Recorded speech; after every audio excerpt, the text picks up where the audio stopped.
Are you able to see the PPT? Yes, sir. We can. Okay.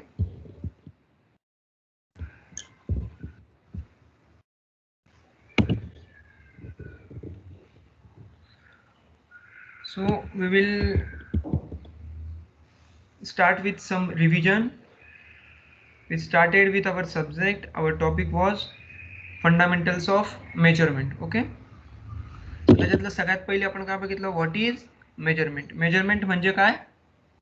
It is a process in which any unknown quantity is compared with standard predefined value, okay, with a specific unit. Last time आपण बघितलं ना, process of comparing the unknown quantity with predefined standard value with significant unit. Okay, so there was certain purpose of measurement, and which are they? Measurement is useful in process industries, increase in production due to use of measuring tools. It aids to economics of industrial operations. It helps in maintenance of proper operations. Also, measurement affects the quantity being measured. Can you tell me any example of this? जे एखादं आपण समजा measurement केलं आणि त्याच्यामुळे जी quantity आपण major करतो तो तीच अफेक्ट झाली, असं एक्झाम्पल आहे का एखादं? Can anyone of you tail?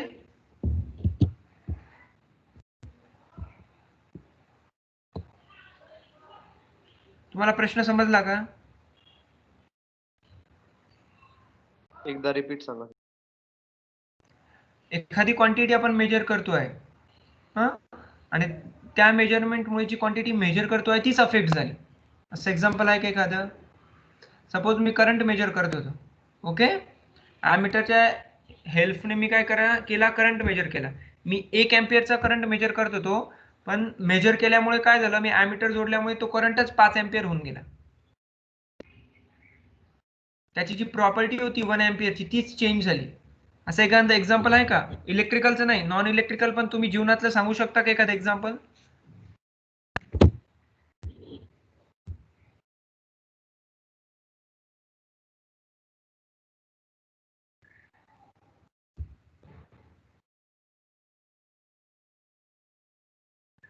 कोणाला माहिती आहे का? तुम्ही तुमच्या आसपासच्या मेजरमेंटच्या प्रोसेस बघा. तुम्ही जर समजा साखर घ्यायला गेले दुकानामध्ये, 1 किलो साखर मोजली, तर साखरेच्या प्रॉपर्टीमध्ये काही डिफरन्स होतो का? होतो का? नाही ना? नाही. नाही होत, बरोबर. पण जर तुम्ही दूध आहे ना, दुधाचं फॅट कधी चेक केलंय का? बघितलंय प्रोसेस काय असते दुधाची फॅट चेक करायची? एनीवन फ्रॉम विलेज, खेड्यातला कोण आहे त्याने बघितलंय का कधी दुधात फॅट कंटेंट किती आहे? दूध विकताना काय केलं जातं माहिती आहे का, की दुधातलं फॅट पोर्शन किती आहे त्याच्यावरती त्या दुधाचा रेट ठरत असतो. समजलं? सो त्याच्यामुळे प्रत्येक वेळेस ज्यावेळेस शेतकरी एखाद्या डेअरीवरती दूध विकायला जातो त्यावेळेस काय चेक केलं जातं? सगळ्यात पहिले त्याचं फॅट. ओके, सो त्याच्यात फॅट कंटेंट किती आहे ते चेक केलं जातं. म्हणून ते फॅट कंटेंट चेक करण्यासाठी काय असतं, की दुधाचं एक छोटंसं सॅम्पल घेतात, फॉर एक्झाम्पल 20 ml वगैरे, त्याच्यात एक सर्टन घटक असतात ते टाकले जातात. त्याच्यामुळे काय होतं, की त्याच्यातलं फॅट सेपरेट आउट होतो. कशामधलं? दुधामधलं. आणि मग ते फॅट मीटरमध्ये टाकल्यावरती ते फॅट आपण मोजू शकतो. पण याच्यामुळे काय झालं, की जे दूध आपण मेजर करायला घेतलं होतं फॅट, ते काय झालं, पूर्ण खराब झालं. आता ते काय आपण यूज करू शकतो का परत? नाही. Okay, so in this process the quantity which is measured ती काय झाली, अफेक्ट झाली. Okay, same happens in case of electrical also. तुम्ही सर्किटमध्ये ॲमीटर जोडतात, व्होल्टमीटर जोडतात, त्याच्यामुळे काय होतं, सर्किटचा रेझिस्टन्स करंट चेंज होतो. ओके, कारण की ॲमीटरला स्वतःचा रेझिस्टन्स आहे, व्होल्टमीटरला पण स्वतःचा काय आहे, रेझिस्टन्स आहे. पण तो जो चेंज आहे तो एकदम कमी असतो, खूप कमी असतो, तो निग्लिजिबल असतो, म्हणून आपण त्याला एवढं काही कन्सिडर करत नाही. पण नेहमी हे लक्षात ठेवा, की मेजरमेंटमध्ये क्वांटिटी जी कोणती आपण मेजर करतोय ती काय होते, अफेक्ट होते. समजलं? हा पॉइंट आला का तुमच्या लक्षात? Yes sir. रिप्लाय, हा ओके, रिप्लाय करत जा, ठीक आहे. रिक्वायरमेंट्स ऑफ मेजरमेंट बघितलं. apparatus use should be proper. Standard use for comparison must be accurately defined.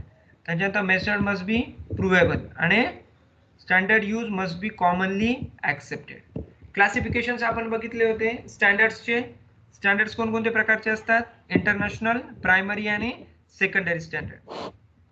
Okay, so can any one of you tell where primary standards are maintained? On In national level. national laboratories. Yes, National yes. level. Yes, yes. Primary standards are maintained in national level laboratories and secondary standards are maintained at Industrial Institute level. Industry and institute level or institute level. Okay, these standards are maintained at industry and institute level. Okay, today now we will see classification of measurements. Okay, so आता आपण काय बघणार आहे? Classification measurements. So basically measurement has two types. Measuring instrument आपण mainly दोन type मध्ये क्लासिफिकेट करतो. पहिलं टाइप आहे ऍब्सोल्यूट इन्स्ट्रुमेंट आणि सेकंड आहे सेकंडरी इन्स्ट्रुमेंट. ऍब्सोल्यूट इन्स्ट्रुमेंट म्हणजे काय? की ज्याच्यामध्ये आपण जी क्वांटिटी मेजर करतोय. फॉर एक्झाम्पल तुम्ही करंट घेतलं, ओके, ते करंट मेजर करण्यासाठी आपल्याला जे काही इन्स्ट्रुमेंट मधून रिडिंग भेटते आहे ती एम्पियर मध्ये नसेल, ती रिडिंग कशामध्ये असेल? दुसऱ्या एखाद्या फॉर्म मध्ये असेल. फॉर एक्झाम्पल डिग्री मध्ये असेल. ओके, अशा इन्स्ट्रुमेंटला काय म्हणतात? Absolute instrument. म्हणजे ऍब्सोल्यूट इन्स्ट्रुमेंट मध्ये आपल्याला जी क्वांटिटी मेजर करायची आहे तिचं आपल्याला काय भेटत नाही? डायरेक्ट भेटत नाही, ते इनडायरेक्ट मेजरमेंट आहे. पहिले आपल्याला दुसरी कोणती तरी व्हॅल्यू भेटते आणि त्या व्हॅल्यूला एखाद्या मीटरच्या कॉन्स्टंटने मल्टिप्लाय केल्यावरती आपल्याला काय भेटतं? इन्स्ट्रुमेंटची रिडिंग भेटते. So first type is absolute instrument. हे काय करतं? It reads quantity indirectly in terms of either deflection or degree or certain meter constant. Okay, so यांचे एक्झाम्पल्स कोणकोणते आहेत आपण बघू. यांचे एक्झाम्पल्स कोणते आहेत? टँजेंट गॅल्व्हनोमीटर आणि रेलिगन करंट बॅलन्स मीटर. सो आता ही जी ऍब्सोल्यूट मीटर होती ती फार पूर्वी वापरायची. ॲमीटर, व्होल्टमीटर जे आता आपण वापरतो हे डेव्हलप होण्याच्या अगोदरची मेथड आहे. याच्यामध्ये काय होतं की आपल्याला, आपण समजा 1 अँपियरचा करंट जर मेजर केला तर आपल्याला 30 डिग्री डिफ्लेक्शन भेटायचं. असं सर्टन, म्हणजे मी फॉर एक्झाम्पल सांगतो, हे करेक्ट असू शकतं असं नाही, पण 1 अँपियर साठी आपल्याला 30 डिग्री भेटायचं, 2 अँपियर साठी 60 डिग्री भेटायचं, 3 अँपियर साठी 90 डिग्री डिफ्लेक्शन भेटायचं. अशा टाइप मध्ये आपल्याला डिफ्लेक्शन मध्ये आउटपुट भेटायचं. ओके, आणि मग त्याला सर्टन मीटर कॉन्स्टंट होता, त्याने मल्टिप्लाय केल्यावरती आपल्याला काय भेटत होतं? फायनली मग ऍक्च्युअल जी काय अँपियर मध्ये रिडिंग आहे ती भेटत होती. Okay, so these type of instruments are called as absolute instrument. तुम्हाला समजताय का मी काय पॉईंट सांगितलं तो? Yes sir. Yes, sir. समजताय ना? काय असतं ऍब्सोल्यूट इन्स्ट्रुमेंट मध्ये? आपल्याला रिडिंग डायरेक्टली अँपियर मध्ये भेटत नाही. तुम्ही आता अॅमीटर जर कनेक्ट केलं सर्किट मध्ये तर तुम्हाला कशामध्ये रिडिंग दिसते? तिथे अँपियर. डायरेक्ट अँपियर मध्ये भेटतं, बरोबर? सो ते काय ऍब्सोल्यूट इन्स्ट्रुमेंट आहे का? नाही. ते कोणत्या टाईपचं आहे? मग सेकंडरी टाईपचं. कोणतं आहे ते? Secondary type. Okay, second. So हा, पण ऍब्सोल्यूट इन्स्ट्रुमेंट आता तुम्हाला प्रॅक्टिकल याच्यामध्ये एवढं काही वापरायला आता सध्या भेटत नाही, पण पूर्वीच्या काळी ते वापरायचे. त्यांचं एक्झाम्पल कोणते आहेत? मग टँजेंट गॅल्व्हनोमीटर आणि रेलिगन्स current balance meter. Okay, so याच्यामध्ये आता टँजेंट गॅल्व्हनोमीटर तुम्हाला आउटपुट मध्ये काय भेटतं? डिग्री भेटते. काय भेटतं? Degree. Example 20 degree, 30 degree, 40 degree वगैरे असं. आणि ती जी काही डिग्री आली आहे त्या डिग्रीला आपण इंटू सर्टन मीटर कॉन्स्टंट असेल त्याने मल्टिप्लाय केलं का आपल्याला फायनल काय भेटणार? अँपियर मध्ये रिडिंग भेटेल. सो त्याचं सिंपल काय आहे? Actual formula, actual value can be calculated by formula deflection into meter constant. Okay, आणि त्यांचे एक्झाम्पल करंट बॅलन्स मीटर आणि टँजेंट गॅल्व्हनोमीटर. समजलं ऍब्सोल्यूट इन्स्ट्रुमेंट? समजलं का? Yes, sir. नेक्स्ट Yes, आहे sir. Secondary. Yes, sir. Yes, sir. तुम्हाला secondary सांगितल्यावरती तुम्हाला चांगलं समजेल आता ऍब्सोल्यूट म्हणजे काय. आता बघा सेकंडरी इन्स्ट्रुमेंट. सेकंडरी इन्स्ट्रुमेंट मध्ये काय होतं की जी क्वांटिटी आपल्याला मेजर करायची, सपोज व्होल्टेज मेजर करायचं आहे मला, मी व्होल्टमीटर घेऊन व्होल्टमीटर लावेल, व्होल्टमीटर मला डायरेक्ट काय दिसेल? डायरेक्ट व्होल्ट्स मध्ये रिडिंग दाखवेल directly. This type of measurement is direct, whereas absolute is indirect. त्याच्यामध्ये रिडिंग लगेच भेटत नाही, पण सेकंडरी मध्ये आपल्याला डायरेक्ट रिडिंग भेटेल. Okay, it reads quantity directly, that is if it is ammeter then it reads directly in amperes. Okay, याचे examples कोणकोणते आहेत मग? आपलं सिंपल वॅटमीटर आहे, ॲमीटर आहे, व्होल्टमीटर आहेत. These are the examples of the secondary instrument. समजलं का? ओके, समजताय का? रिप्लाय देत चला. Yes, sir. Yes, sir. Yes. Yes, sir. Basic- हो. ओके, सो दोन टाईपचे बेसिकली क्लासिफिकेशन आहे. एक आहे ऍब्सोल्यूट इन्स्ट्रुमेंट आणि सेकंड आहे सेकंडरी इन्स्ट्रुमेंट्स. सो आता जे ऍब्सोल्यूट इन्स्ट्रुमेंट आहे तेवढे यूज मध्ये नाही आहेत. मी तुम्हाला सांगितलं ते पूर्वीच्या काळी वापरत होते, म्हणून त्याला आपण आता डिटेल मध्ये काही शिकणार नाहीये. आता आपण सेकंडरी जे इन्स्ट्रुमेंट आहे त्याला आपण डिटेल मध्ये पुढे बघूया. सो तुम्हाला आता भविष्यामध्ये काय होईल, एक्झाम मध्ये तुम्हाला प्रश्न कसा विचारला जाईल, 2 मार्कला एक तो प्रश्न विचारला जाईल, क्लासिफाय मेजरिंग इन्स्ट्रुमेंट. सो तुम्हाला मग सिम्पली फक्त 2च टाईप सांगायचे आहेत. कोणते? एक ऍब्सोल्यूट इन्स्ट्रुमेंट आणि सेकंडरी इन्स्ट्रुमेंट. पण समजा जर तुम्हाला 4 मार्क्सला क्वेश्चन आला, classify secondary instrument depending upon various their applications किंवा depending upon percentage permissible error, okay, असे जे काही, किंवा depending upon the current, effects of the current, ते तुम्हाला 4 मार्क्सला एक्सप्लेन करायचं. सो आता सेकंडरी इन्स्ट्रुमेंट काय, आपण वेगवेगळ्या पॅरामीटर वरती क्लासिफाय करू शकतो. सो सगळ्यात पहिला पॅरामीटर काय आहे, depending upon the effects of the current. आता करंटचे कोणकोणते इफेक्ट्स आहेत सांगा बरं मग. Various effects of electric current सांगा, तुम्ही शिकलात फर्स्ट इयरला. Magnetic effect. Yes, first is magnetic Heat effect. Heating effect. Heating okay, effect. Heating. Yes, 2 झालेत. मॅग्नेटिक एक, हिटिंग सेकंड. अजून Chemical. Chemical effect. Yes, chemical effect. Chemical chemical झालं. Third Chemical effect. कोणता? Electrical, sorry, heating effect झाला, त्याच्यानंतर magnetic effect झाला आणि chemical effect झाला. अजून कोणता इफेक्ट आहे? इलेक्ट्रोस्टॅटिक इफेक्ट आहे एक, बरोबर. आणि एक अजून कोणता आहे? इलेक्ट्रोमॅग्नेटिक इफेक्ट आहे. ओके, सो तुम्ही मला एक्झाम्पल सांगा बरं. हिटिंग इफेक्टचे एक्झाम्पल सांगा. कोणकोणते एक्झाम्पल आहेत हिटिंग इफेक्टचे? तुमच्या घरामध्ये आपण एवढे ऍप्लिकेशन्स वगैरे वापरतो ना. Iron. हिट, हा, यस, हीटर आहे, आयन आहे. Electrical geyser. Bulb. Yes, geyser किंवा हीटर त्याला आपण म्हणतो. त्याच्यामध्ये काय होतं, electrical energy is converted into heat energy, त्याला काय म्हणतात मग, हिटिंग इफेक्ट. ओके, त्याच्यानंतर मॅग्नेटिक इफेक्ट सांगा बरं मग.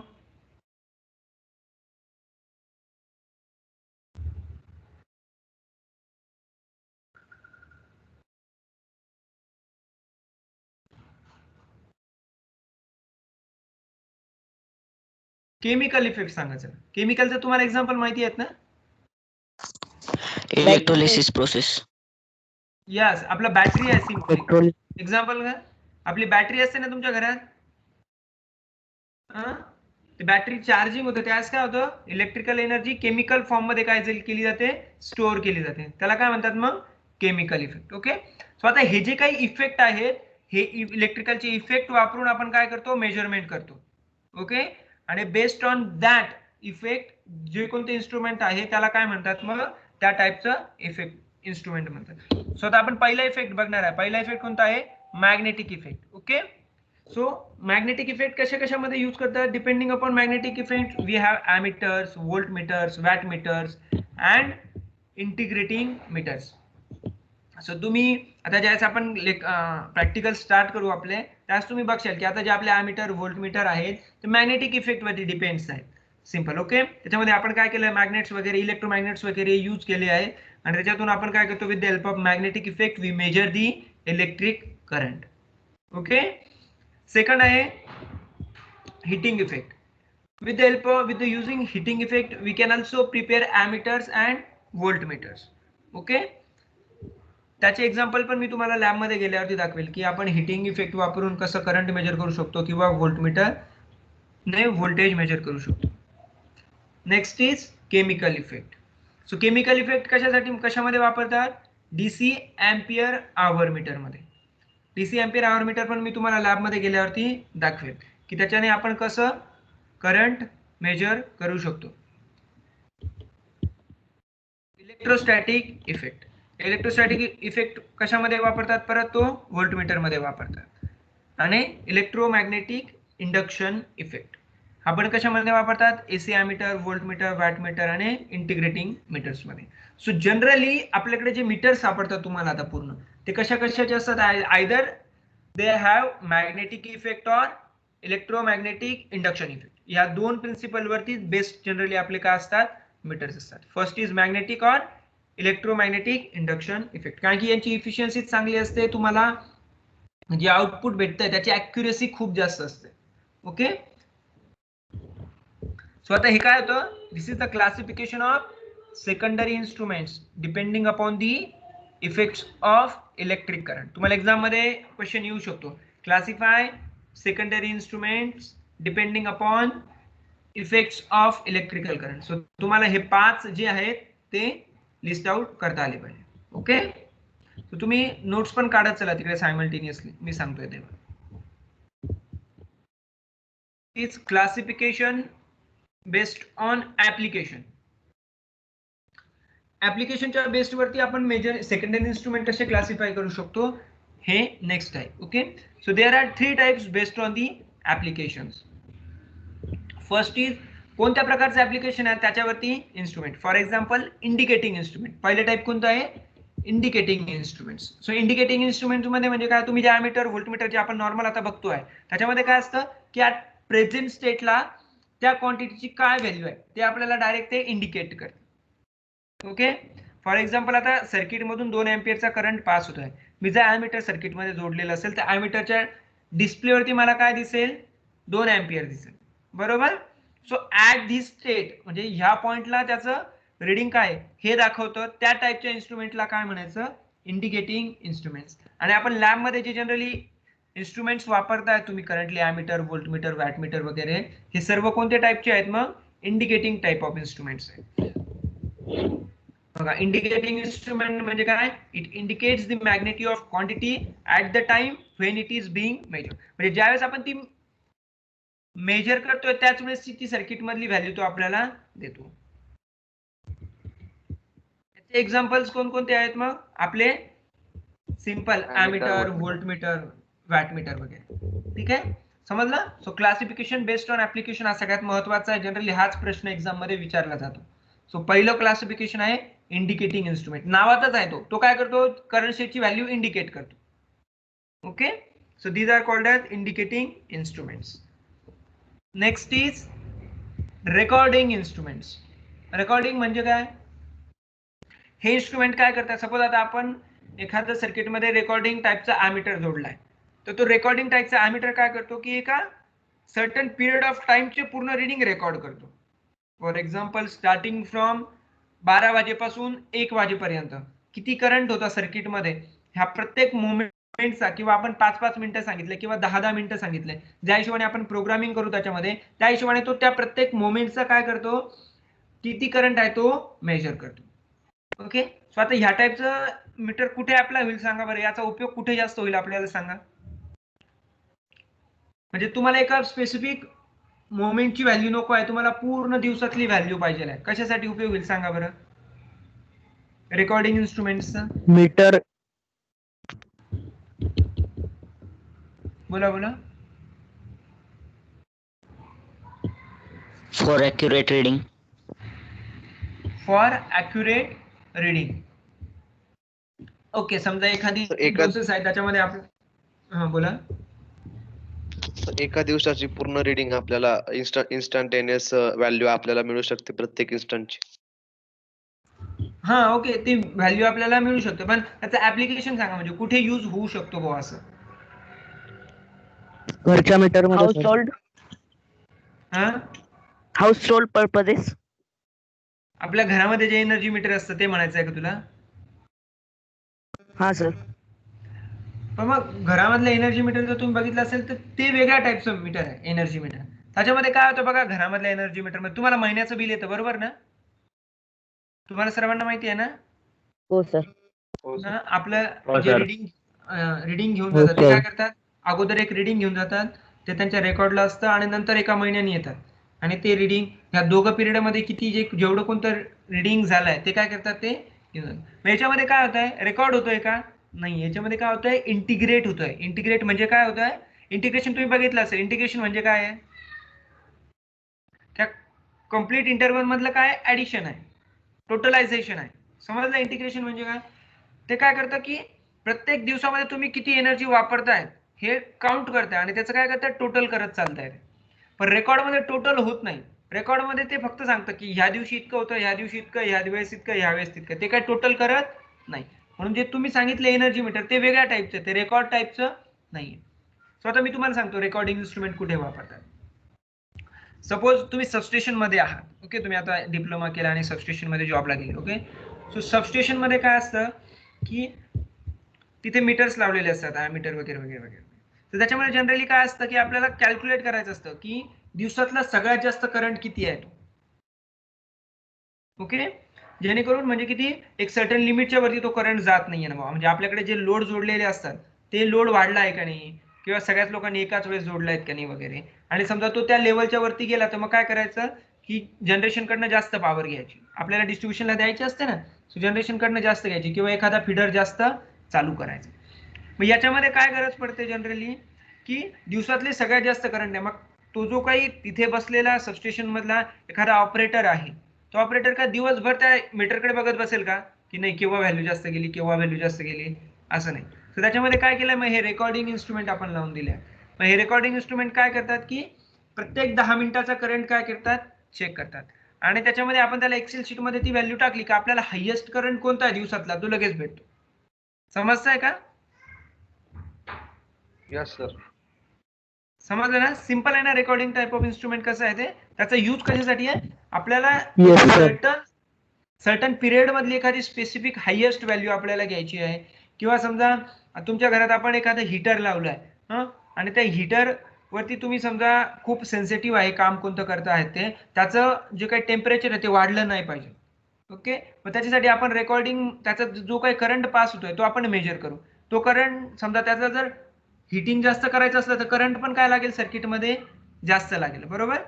तर हिटिंग जास्त करायचं असलं तर तो करंट जास्त मागेल. तो ज्या मोमेंटला करंट जास्त मागेल त्यावेळेस रेकॉर्डिंग इन्स्ट्रुमेंट मध्ये ती व्हॅल्यू काय होईल, जास्त होईल, दिसेल की जास्त करंट जातोय असं. तो लगेच काय करेल, सर्किट ऑफ करेल. समजलं? So recording type of instrument मध्ये काय होतं की प्रत्येक मोमेंटची व्हॅल्यू काय केली जाते, रेकॉर्ड केली जाते. समजतंय?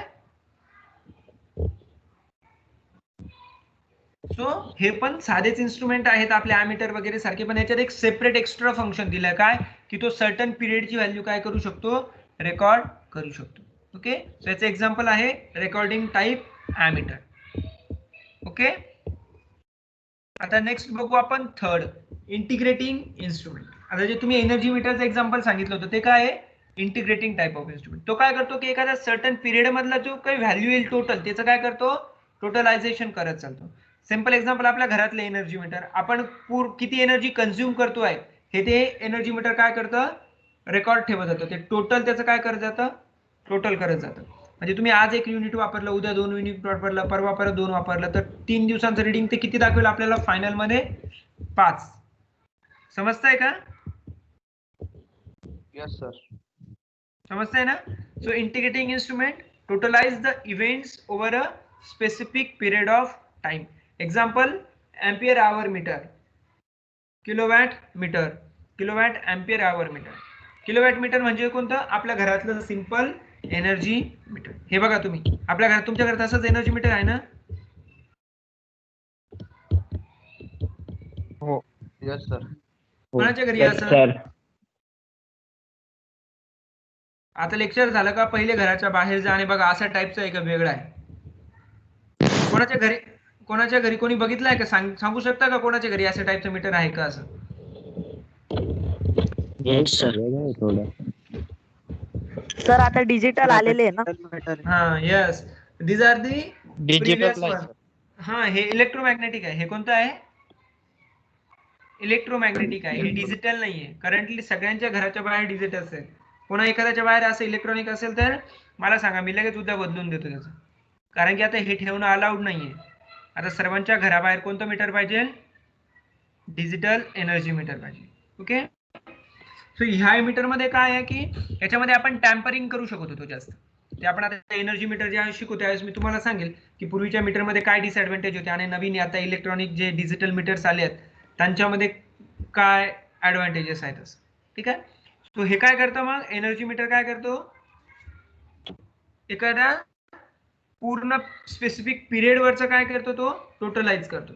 ओके. तो करंट टोटल करू शकतो, व्होल्टेज टोटल करू शकतो किंवा पॉवर कन्झम्पशन आहे त्याला पण काय करतो तो टोटलाइज करतो. Okay. So depending upon application 3 main type आहेत. कोणकोणते आहेत सांगा.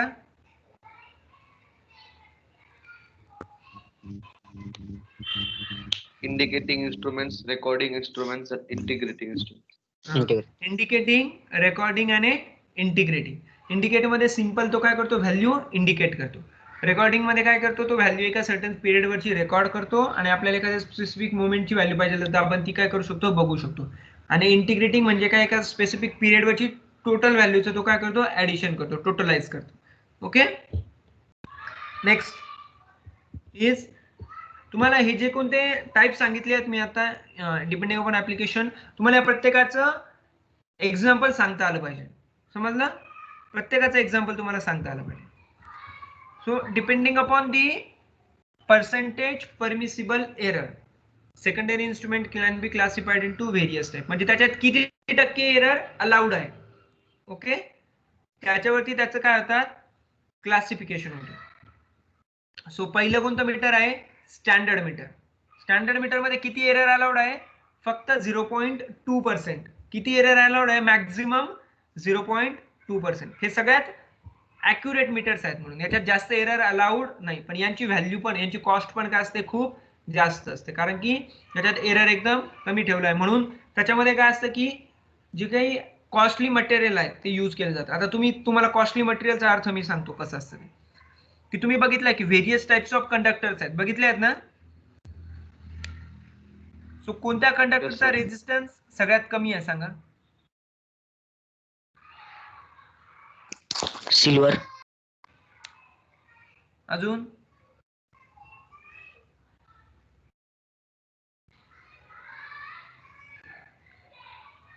हे बघा जे कॉस्टली मेटल्स आहेत फॉर एक्झाम्पल सिल्वर, गोल्ड किंवा प्लॅटिनम वगैरे यांच्यामधून करंट एकदम फ्रीली पास होतो किंवा रेझिस्टन्स काय एकदम कमी आहे. ओके. रेझिस्टन्स कमी म्हणजेच काय होईल त्याच्यामध्ये लॉस होणारी एनर्जी पण काय असेल कमी असेल म्हणून येणारा एरर पण काय असेल कमी असेल. म्हणून जे काय एकदम खूप कमी एररचे मीटर्स आहेत त्यांच्यामध्ये काय असतं हे जे कॉस्टली मेटल्स आहेत ते वापरले जातात किंवा कॉस्टली इलेक्ट्रॉनिक जो पार्ट आहे तो वापरला जातो. म्हणून काय होतं की त्यांच्यामधला एरर काय होतो ऑटोमॅटिकली कमी होतो. ओके. म्हणून यांची कॉस्ट काय असते स्टँडर्ड मीटर्सची जास्त. सो स्टँडर्ड मीटर मध्ये परमिसिबल एरर किती आहे फक्त 0.2%. सेकंड आर सबस्टँडर्ड मीटर्स यांच्यामध्ये परमिसिबल एरर किती आहे 0.2% टू 0.5%. ओके.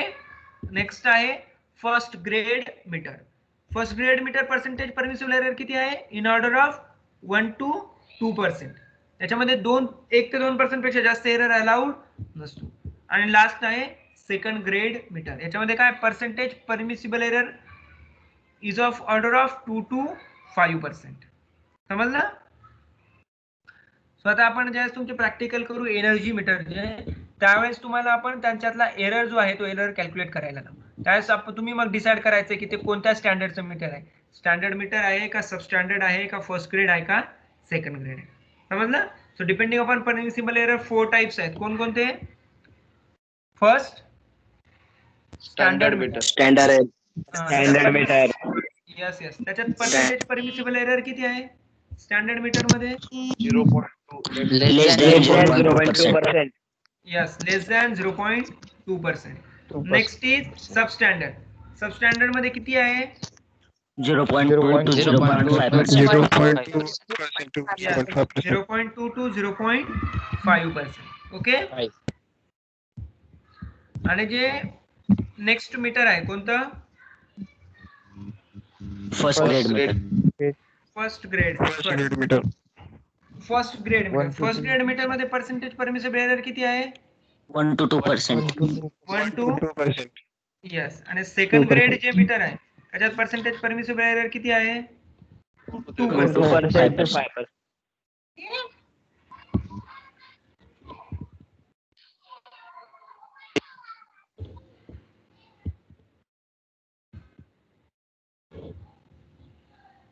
ओके. सो आता आपण क्लासिफिकेशन संपवले आता. सो मेजरिंग इन्स्ट्रुमेंट मेनली दोन टाइप्स मध्ये क्लासिफाय करतात. पहिला आहे ऍब्सोल्यूट इन्स्ट्रुमेंट, सेकंड आहे सेकंडरी इन्स्ट्रुमेंट. ओके. आणि सेकंडरी इन्स्ट्रुमेंट मग परत depending upon effects of electrical current, depending upon percentage permissible error and depending upon application, हे वेगवेगळ्या याच्यावरती ते काय करतं आपण क्लासिफाय करू शकतो.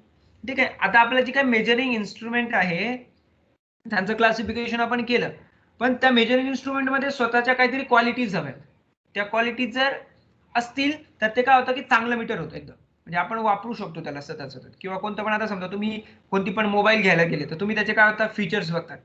तर त्याच्यामध्ये किती रॅम आहे, त्याच्यामध्ये स्टोरेज स्पेस किती आहे, त्याचा कॅमेरा कसा आहे, त्याची बॅटरी लाईफ किती आहे, ह्या सगळ्या काय बघतात तुम्ही, त्याच्या क्वालिटीज बघतात. ओके. सो मोबाईलसाठी ह्या सगळ्या काय झाल्यात क्वालिटीज झाल्यात. तसंच एखाद्या मेजरिंग इन्स्ट्रुमेंट साठी काय काय क्वालिटीज आहेत ते सांगा बरं. मग कोणकोणत्या क्वालिटीज असू शकतात एखाद्या मेजरिंग इन्स्ट्रुमेंट साठी? Highest accuracy. हा, एखाद्या मेजरिंग इन्स्ट्रुमेंटला काय हवी की एकदम चांगली अॅक्युरेसी हवी. ओके. अजून सांगा दुसरं. Life time. Low error.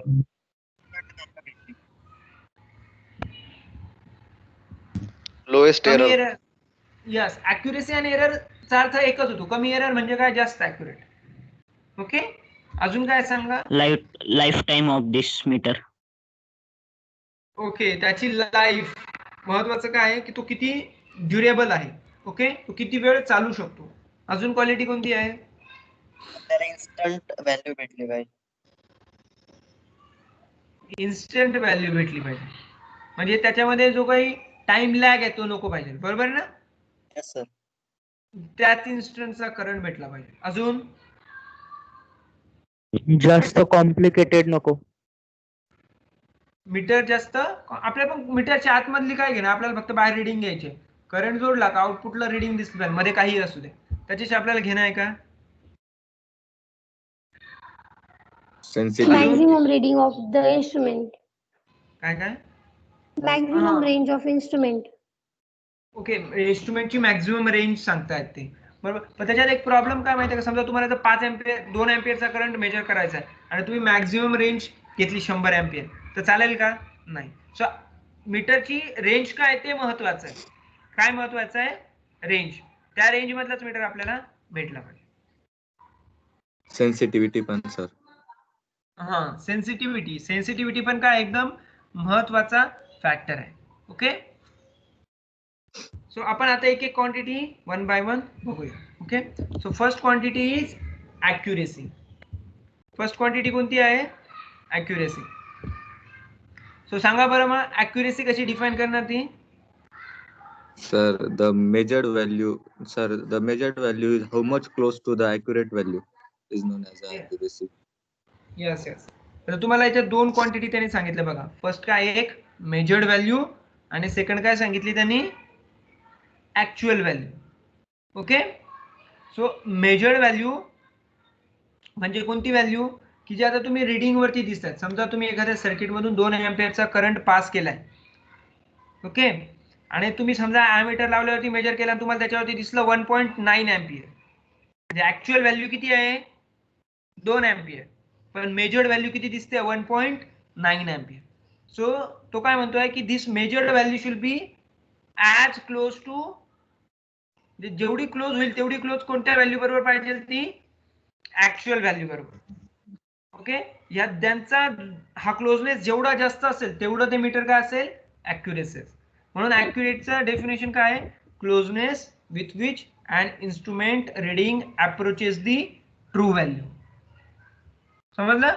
जी ट्रू व्हॅल्यू आहे, खरी व्हॅल्यू आहे करंटची, त्याच्याबरोबर इन्स्ट्रुमेंटने जी कोणती मेजर केली आहे व्हॅल्यू ती जेवढी जवळ जाईल त्याला काय म्हणायचं? ॲक्युरेसी. समजलं? आता सेकंड पॅरामीटर आपण बघूया, प्रिसिजन. प्रिसिजन म्हणजे काय?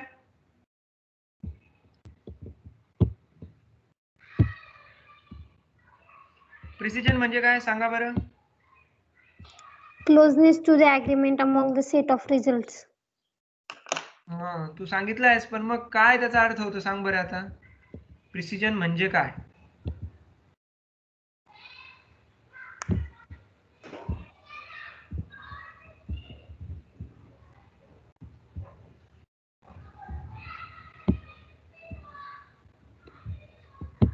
तुम्हाला व्हाईट बोर्ड दिसतोय तुमच्या डेस्क वरती? नाही दिसत आहे सर. नाही सर. आता नाही सर. No sir. काय विजिबल No, आहे? sir. काय दिसतंय सध्या? सगळे मेंबर्स दिसतात सर आणि तुमचा फ्रंट कॅमेरा.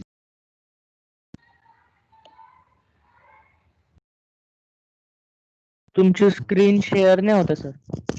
ठीक आहे ठीक आहे ठीक आहे. आता दिसतोय का? सर. व्हाईट बोर्ड नाही दिसत आहे? हो सर. दिसतोय sir.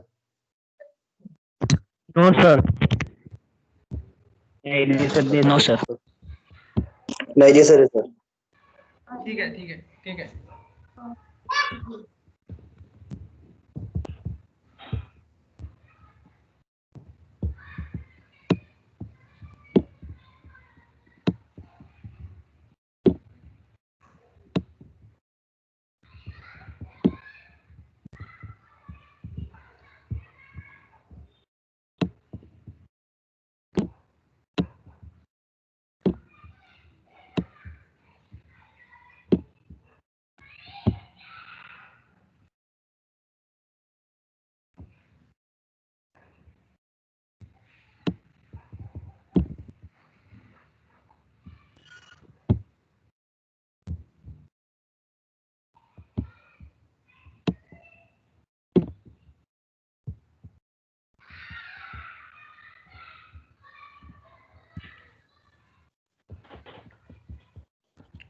White board not visible ना?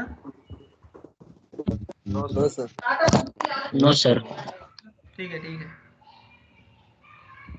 No sir.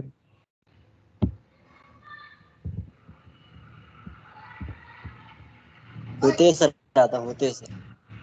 दिसतोय सर.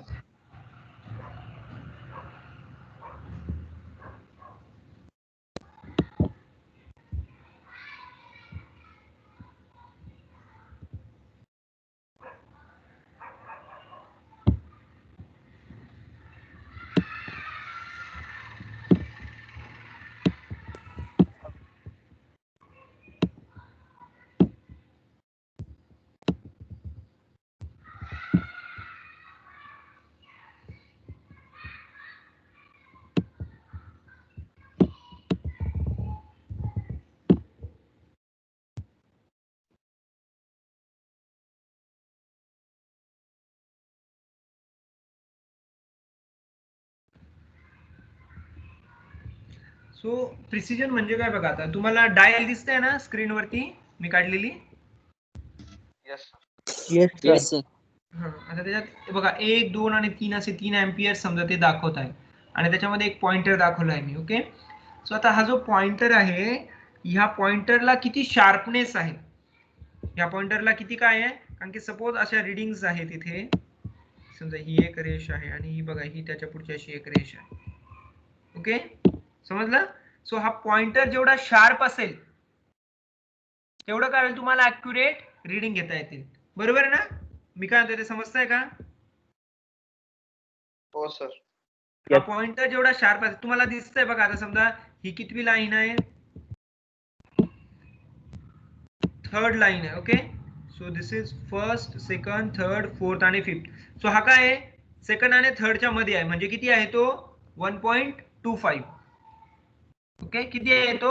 1.25. असं त्याचं रिडिंग तुम्ही क्लिअरली सांगू शकता. पण सपोज ह्या पॉइंटरची थिकनेस खूप जाड असते, समजा हा एवढा जाड असा पॉइंटर राहिला असता, तुम्हाला आता प्रॉपर रिडिंग सांगता येईल का? एवढा जाड समजा हा पॉइंटर राहिला असता असा, तुम्हाला सांगता येईल का? सांगता येईल का? नाही सर. नाही. समजलं? सो प्रिसिजन म्हणजे काय, की जी आपल्याला व्हॅल्यू मेजर करायची आहे त्याचं प्रिसिजन किती भेटतंय आपल्याला. म्हणजे त्याचा शार्पनेस, ते प्रिसिजन कशावरून डिपेंड होतं, मग ते नाईफ एज पॉइंटर वरतून डिफाईन होतं. त्याच्यानंतर थिकनेस किती आहे त्या पॉइंटरची त्याच्यावरून काय होतं ते डिफाईन होतं. समजलं? सो म्हणून प्रिसिजन साठी महत्वाचे काय काय पॅरामीटर्स आहेत बघा. Precision is degree of exactness for which an instrument is design to perform. म्हणजे सपोज तुम्हाला 5 अँपिअर पर्यंत मेजर करायचं आहे, ओके, आणि त्याच्यावरती 5 अँपिअर पर्यंत मेजर करताना म्हणजे तुम्हाला कमीत कमी करंट किती मेजर करायचा आहे, 0.1 अँपिअर, ओके. पण त्याच्यात 0.1 अँपिअरची स्केलच नाहीये, किंवा जो काही तुमचा पॉइंटर आहे तो 0.1 अँपिअर पेक्षा मोठा आहे, म्हणून तुम्हाला एक्झॅक्ट घेता येईल का व्हॅल्यू? नाही. प्रिसिजन म्हणजे काय की तो पॉइंटर किती नाईफ एज आहे, किती शार्प तुम्ही रिडिंग घेऊ शकतात, याचा अर्थ प्रिसिजन. समजलं का मग precision? Yes sir. Yes. Next is reproducibility. Next काय आहे? रिप्रोड्युसिबिलिटी. रिप्रोड्युसिबिलिटी म्हणजे काय की एखादी जी व्हॅल्यू आहे इन्स्ट्रुमेंटची, एखाद्या रिडिंगची, तो काय करतो, आज मी मेजर केली, समजा मी आता फर्स्ट बॅचचं आज प्रॅक्टिकल घेतलं सोमवारी, आणि तिथे आम्हाला 2 अँपिअरचा करंट सापडला एखाद्या सर्किटमध्ये, आणि मी बुधवारी परत त्याच मीटरने प्रॅक्टिकल घेतलं, आणि बुधवारी पण काय झालं की करंट 2 अँपिअरच्या जागी 2.1 अँपिअर आला.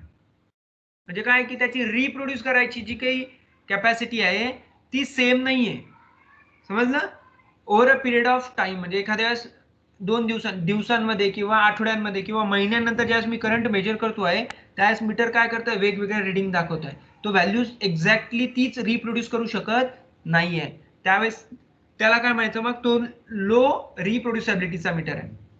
रिप्रोड्युसिबिलिटी म्हणजे काय, मग closeness among the number of repeated measurement of output for same value of input. म्हणजे इनपुटला मी 2 अँपिअर दिले आणि वेगवेगळ्या वेळेस परत परत परत परत रिडिंग घेतली, तर काय त्याने सारखं आउटपुट काय केलं पाहिजे, रिप्रोड्यूस केलं पाहिजे. त्याला काय म्हणतात मग रिप्रोड्युसिबिलिटी.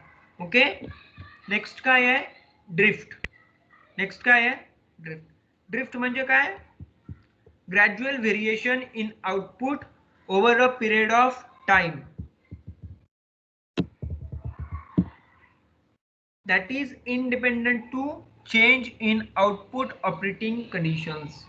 म्हणजे मी आज करंट मेजर केला आहे, सर्किट सेम ठेवलं आहे, आणि परत एका वर्षाने करंट मेजर केला किंवा एका महिन्याने करंट मेजर केला, तर काय झालं की आउटपुटच्या रिडिंग मध्ये व्हेरिएशन आलं. त्याला काय म्हणतात, ग्रॅज्युअल, म्हणजे थोडं थोडं थोडं थोडं होता होता काय झालं, आउटपुटच्या रिडिंग मध्ये काय झालं, व्हेरिएशन झालं. त्याला काय म्हणतात मग ड्रिफ्ट म्हणतात. ड्रिफ्ट म्हणजे काय, हे कशामुळे येतं जनरली सांगा बरं. आपल्या मीटरमध्ये काय असतं, स्प्रिंग्स वगैरे असतात, बरोबर. So over the period of time काय होतं, त्या स्प्रिंग मध्ये गंज येतो किंवा त्याची जी स्प्रिंग कॉन्स्टंट आहे तो बदलतो ओव्हर द पिरियड, एजिंग इफेक्टमुळे. एजिंग म्हणजे काय, वयामुळे. जसं आपण म्हातार होतो तसं आपले स्नायू वीक होतात, तसंच प्रत्येक जे काही आपण मेटल वगैरे आहे त्याच्यामध्ये काय होतं, over the period of time त्याच्या प्रॉपर्टीज काय होतात, चेंज होतात. या प्रॉपर्टी चेंज झाल्यामुळे काय होतं की त्यांच्यामधून आउटपुट मधून जे काही रिडिंग आहे ते काय होतं, चेंज होतं. म्हणजे पूर्वी जेच मीटर 2 अँपिअर दाखवायचं आता ते सेम 2 अँपिअरला किती दाखवत आहे, एक तर 2.1 अँपिअर दाखवत आहे किंवा 1.9 अँपिअर दाखवत आहे. ह्या प्रॉपर्टीला काय म्हणायचं, ड्रिफ्ट. ड्रिफ्ट म्हणजे काय, मग it's a gradual variation in output over a period of time. समजताय का? Yes sir. Yes sir. Okay. So ठीक आहे, आज आपण एवढ्याच प्रॉपर्टीज बघू, उरलेले प्रॉपर्टीज आहेत ते आपण नेक्स्ट लेक्चर मध्ये बघूया. ठीक आहे. ओके ओके सो आज आपण 4 मेन प्रॉपर्टीज बघितल्या. कोणकोणत्या, ऍक्युरेसी, प्रिसिजन, रिप्रोड्युसिबिलिटी आणि ड्रिफ्ट. समजतंय तुम्हाला? Yes sir. Yes sir. ठीक आहे, ठीक आहे, चालेल.